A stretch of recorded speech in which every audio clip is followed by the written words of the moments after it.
Hello, everyone. It's Phil Jones from Projector Reviews, and joining me is Jason Dustal from AVPro Global. So, Jason, how are you? I'm good, Phil. Thanks for having me. So, today we're going to be talking about new gear that is available from AVPro Global's line of brands, whether it comes to video distribution or even audio solutions. So, what's the first thing which you'd like to talk about today? So the first thing is something that I would own myself. A lot of the stuff that we make, I don't really have a use case for at home. Like an extender, I have one system, it's right there, but it's Hmm. obviously still a really cool extender. A matrix switch, I only have a couple sources, not a big deal. But of Hmm. course, still a really, really cool product. But the one that I've been really jazzed about lately, it's a multi-viewer. It's, Hmm. MV41 is the model number. Hmm. And think about what you had to do in the past. If I wanted to have a nice big 150-inch screen in my theater, but I wanted to watch four different sources on Hmm. that one screen, how would you do it? And how much money would you have to spend? It was a pain in the butt. So how do you do it now? So the way we do it now is the MV41. It's a one rack unit machine. We'll show a picture of it. It has four inputs and one output. Hmm. So you can imagine this is in your rack. Your four sources run in, your one output goes up to the projector. And now, either with a control system, control forward, Crestron, et cetera, or with an app on my phone or iPad, Hmm. I can now do quad view. Hmm. I can do one big one, three small ones. Hmm. I could shape and size them however I'd like.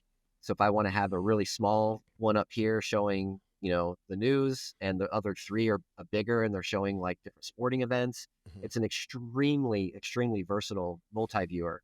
You could have a single room, single zone system and not have to incorporate some big control system to Hmm. make this thing work because you're controlling it over an app on your iPad. We've Hmm. been showing off the app at CEDIA and some of the different tech summits. Hmm. You could imagine you have your four screens on your app, Hmm. and Hmm. you literally drag them wherever you want them to be. Hmm. There's some different presets that you can choose from, or you can make your own presets depending on the configuration of the screens that are Hmm. that are up there.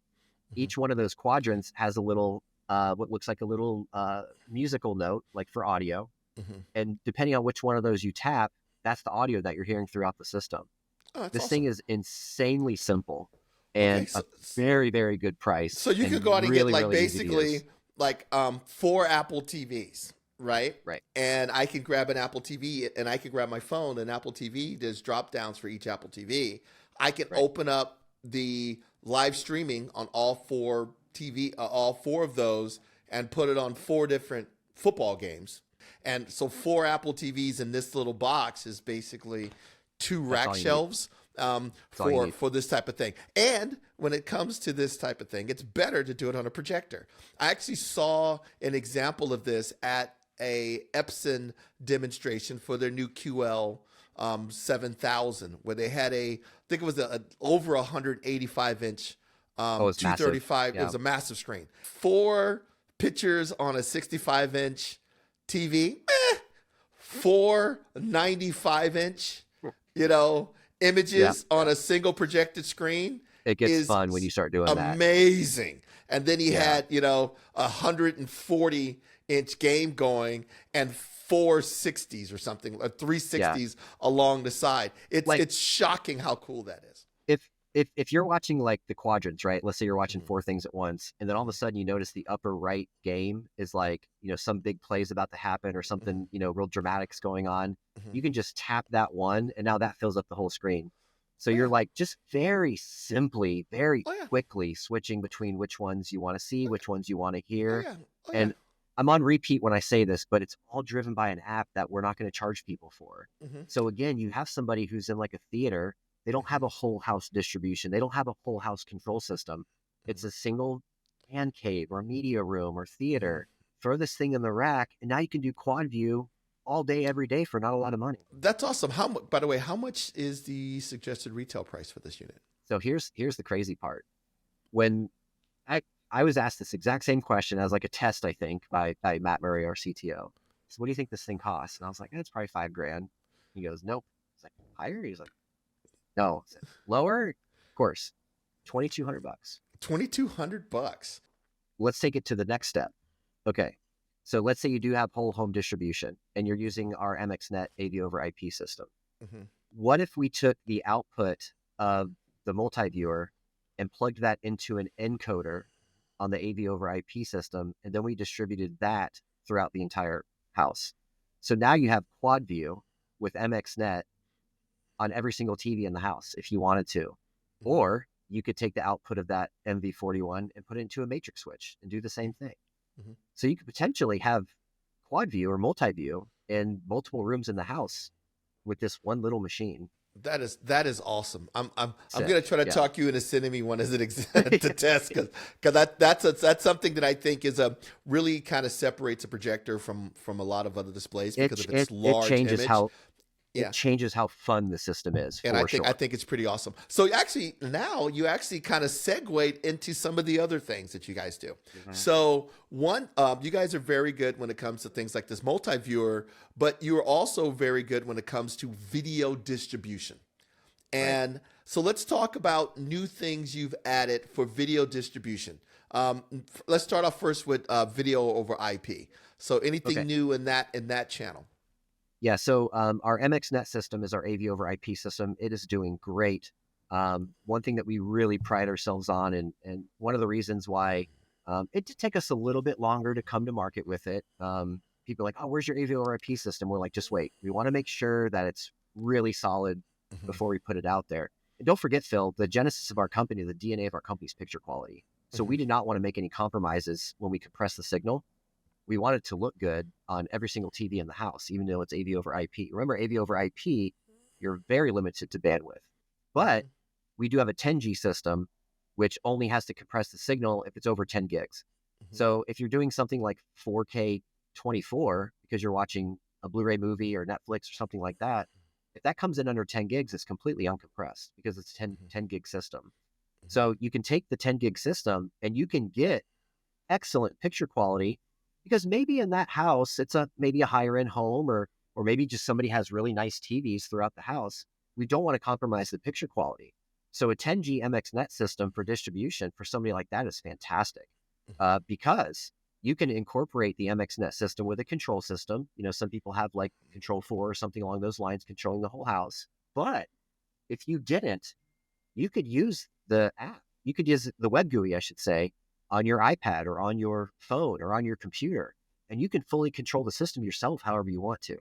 And what we're finding is in a lot of commercial environments, same thing. So, you know, worst case scenario in a commercial environment, you've got an Apple TV or DirecTV box, you know, zip tied to the back of every TV. And the person at the restaurant has to walk over to it and kind of reach their hand back there, and hopefully they can change the channel. Mm-hmm. What if we could take out an iPad and say, I want that game on that TV, and just drag your finger over, and that's it.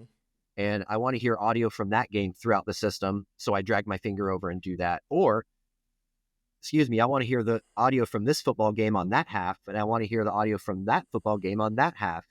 This is all drag and drop stuff. It's super, super easy to do. And because it's a 10G system, you don't have to compress the signal.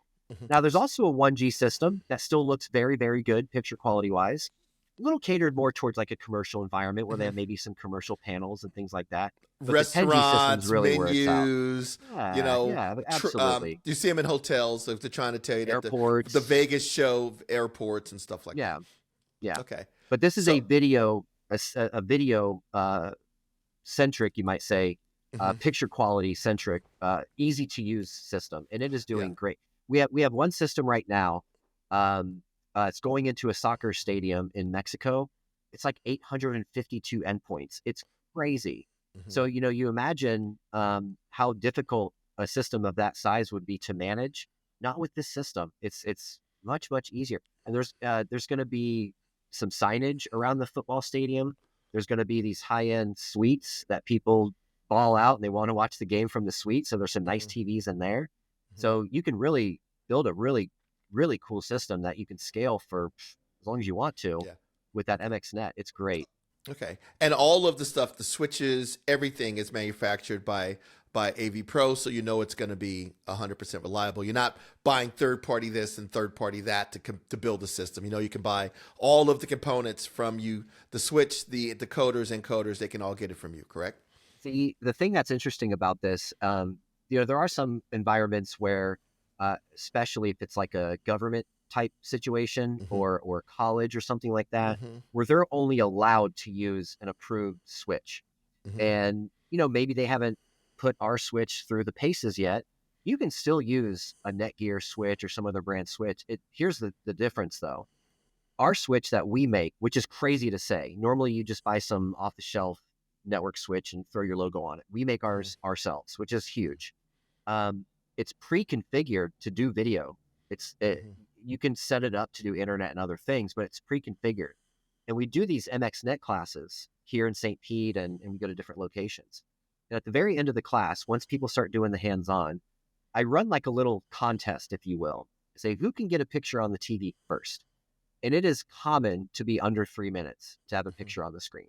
Because we make the switch and we make all the encoders and decoders and transceivers and all the other bits and pieces, I don't want to say plug and play, but it's pretty close. You can get the system up and running it in just a few minutes. And because it's all of our gear, don't forget, you get that 10-year warranty, baby. That's awesome. And then now the other way of doing video distribution that you guys do is more of an HDMI based matrix switchers and extenders. I just did a laser TV showdown projector reviews along with projector screen. Brian Gluck, we set up a laser TV showdown where we compared 8 popular laser TVs. And the way we did it was with one of your HDMI matrix switchers connected to 8x8 connect, and we used 4 of the sources. We used it was a Panasonic TV, a Panasonic Blu-ray player, a Kaleidoscope, an Apple TV, and a computer. And then we fed those sources to the projectors using identical, I think 90-foot bullet train optical HDMI cables to make sure that every projector all the same.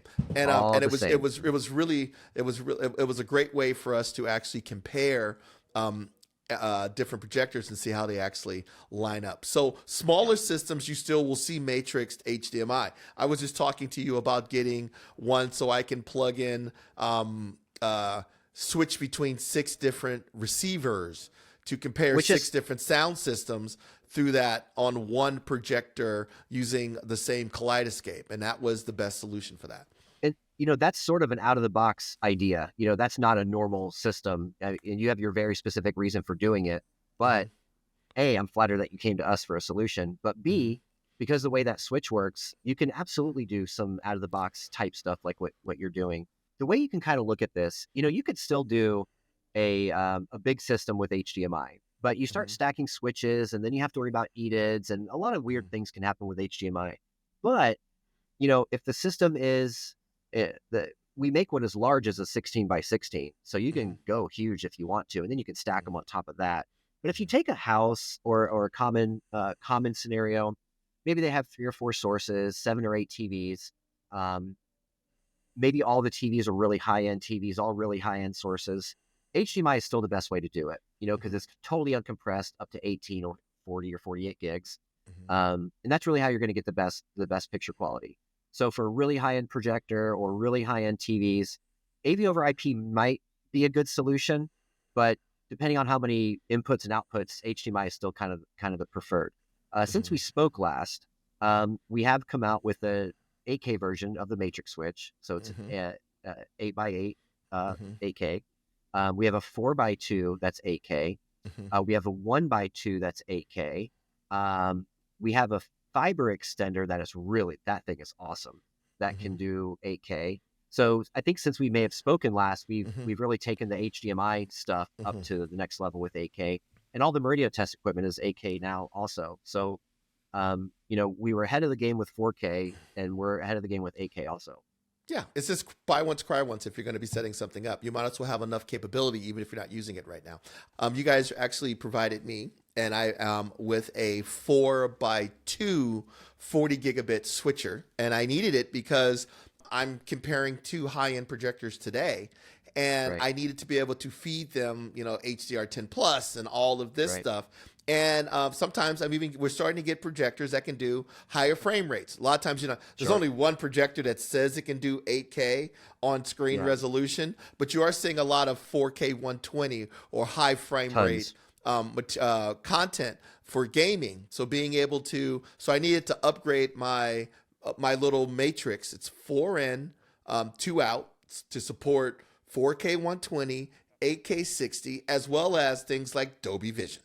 Because guess what? Projectors now starting to have Dolby Vision. Who would have thunk it, right? Yeah. So Right, exactly. so I wanted to make sure that I had an upgraded matrix switch. So you guys make some really, really cool things with that.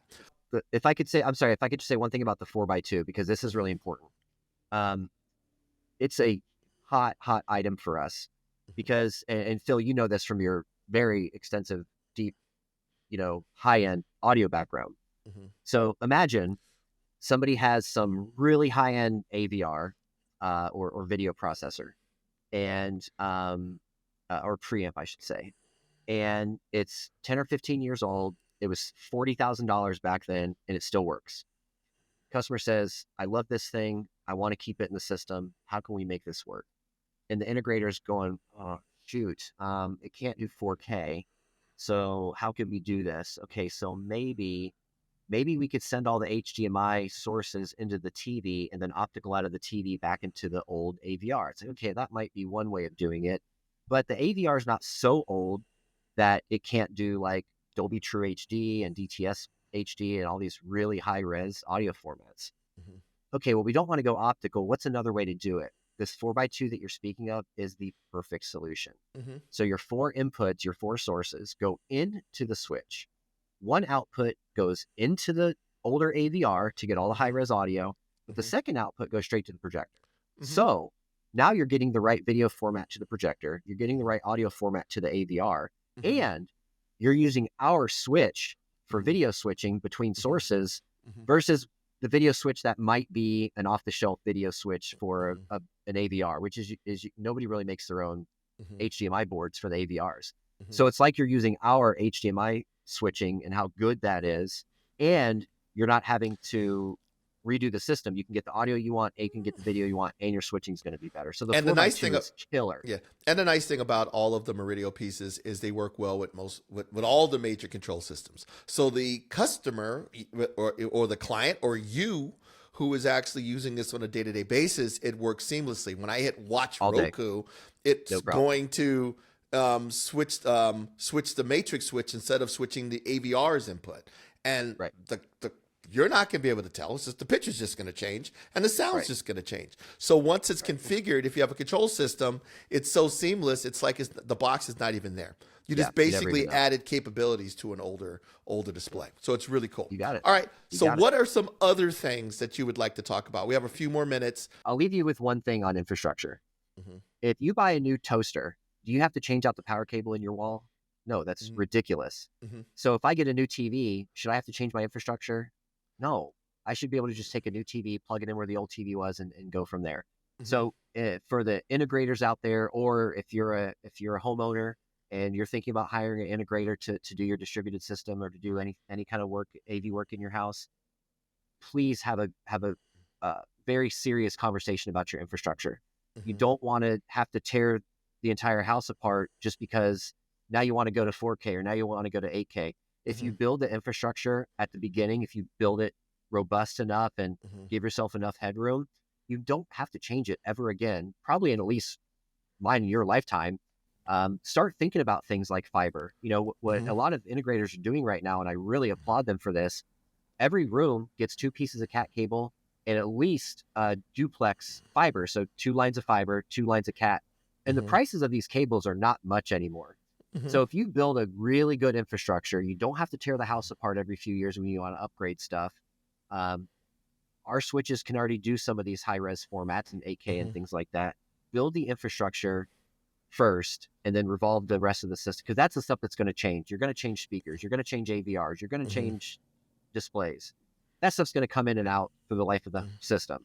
But make sure the infrastructure is nice and solid from there, you just upgrade the fun stuff and keep going. Yeah. Buy once, cry once. You know, make sure make sure what's in the wall is ready for whatever's coming in the future. All right. So Jason, thank you for coming and talking to us about some cool AVPro Global products. And if I want to find out more, where should I go? Every one of our brands has a website. AVProGlobal.com sort of has a tree view, if you will, of all of the different brands. But if you're interested in some of the AVPro and the distribution and the extenders and the AV over IP and all that stuff, AVProEdge.com. So a lot of great stuff coming from our audio control line, AudioControlPro.com, AVProEdge.com, and then Meridio.com for test equipment, and BulletTrainCables.com for these bad boys right here. Okay, excellent. So take care, everyone, and we will talk to you soon.